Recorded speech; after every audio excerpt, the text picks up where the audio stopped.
Good morning, everybody. Today is an important day in my adopted country of the United States. It is also an important day for the world. It is the day of the midterm election. Whatever your politics are, I hope we will have a Congress that will hold our president accountable for his hateful rhetoric.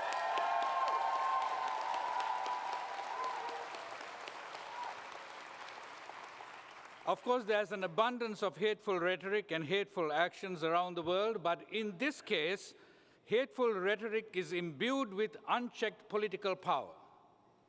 As we have seen in the past 2 years, this is very dangerous. You all should pray for us today, that we will do the right thing.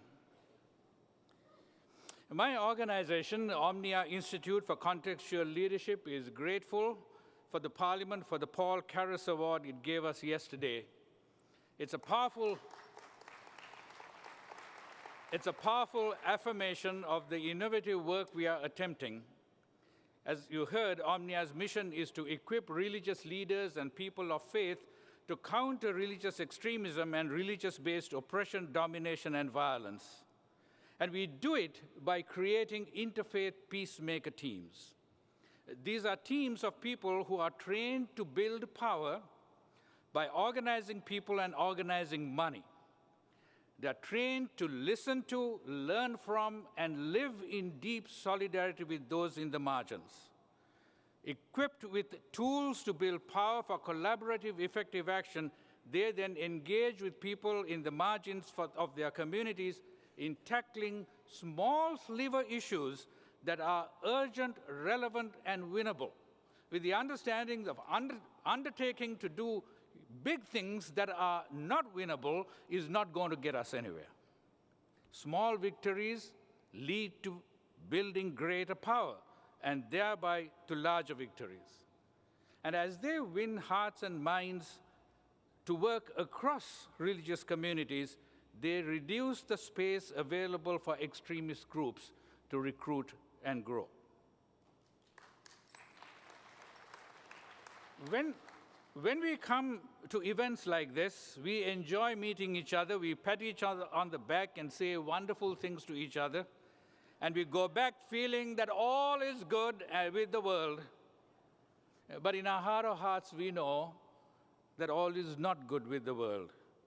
And we also know that religion has a lot to do with it. Now, you should know I'm a deeply religious person, a Christian. I go to church regularly and try to live by the values that Jesus Christ taught. But if the purpose of religion is to teach us the promise of inclusion and the power of love, so it will lead to justice and peace, to freedom and liberation, to build a beloved community, religion has failed. In fact, large numbers of people today believe that religion is the problem. Religion couldn't stop the violence at the Tree of Life synagogue. In fact, religion may have laid the foundation for it. Christian anti-Judaism has a sordid 20-century-long history. Religion couldn't stop Dylan Roof, who killed those attending the Bible study in Charleston, South Carolina, even though he grew up in church. Either the church didn't teach him well, or it did. Christian supremacy, which in turn generates white supremacy, also has a long and sordid history. I speak of Christianity first because I'm a Christian. I believe that a prerequisite to coming to the dialogue table must be that you must bring not only an attitude of appreciation of the other, but a healthy dose of self-criticism. This is important for all of us.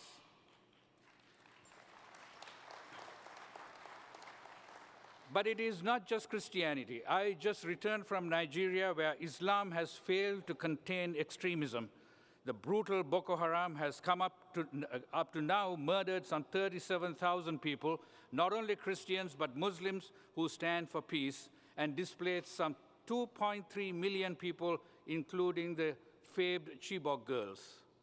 In June of 2018, Fulani herders, now associated with Boko Haram, killed over 200 Christians in and around the city of Jos. And yet there are many other instances of extremism that may surprise us, especially within religions that are commonly associated with nonviolence.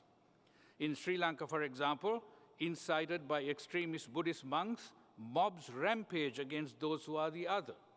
First it was against the ethnic minority Tamils, then it was against Christians, and now Muslims. In Bangladesh, large numbers of Rohingya Muslims and Kachin Christians are in refugee camps, having escaped the persecution they received at the hands of mobs incited by some Buddhist monks of Myanmar.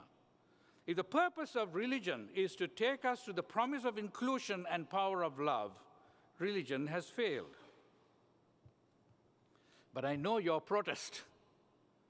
They are not religious people, you say. These are violent people that instrumentalize religion. Of course, yes, they are.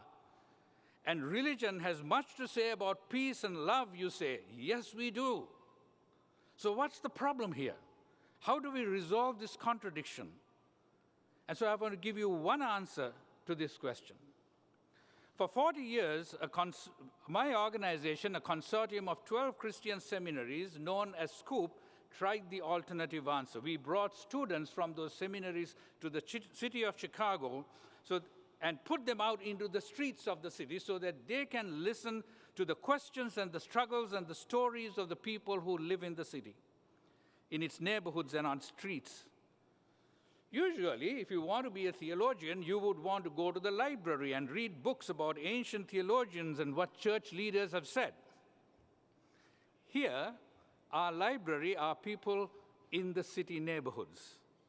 We would bring those questions to the table, and after critical analysis, we would build a theology that is very different. That's a very different way of learning, a paradigm shift, in fact. Paulo Freire, the famed Brazilian educator, in his landmark book, Pedagogy of the Oppressed, taught us that. That book was published 50 years ago in 1968 and created such a stir that he was kicked out of his native Brazil. Paradigms are like frames.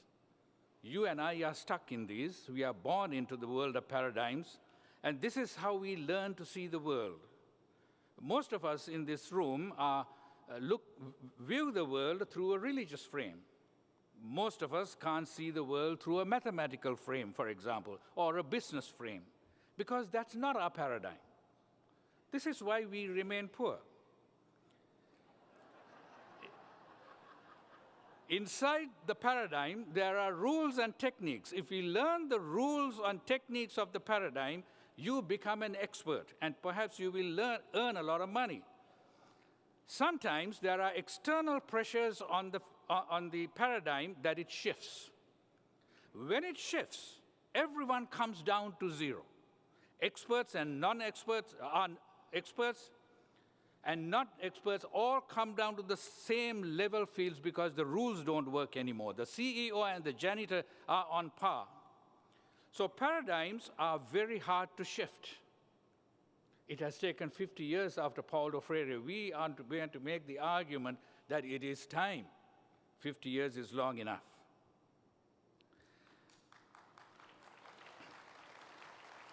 The problem, we believe, is a top-down or received theology.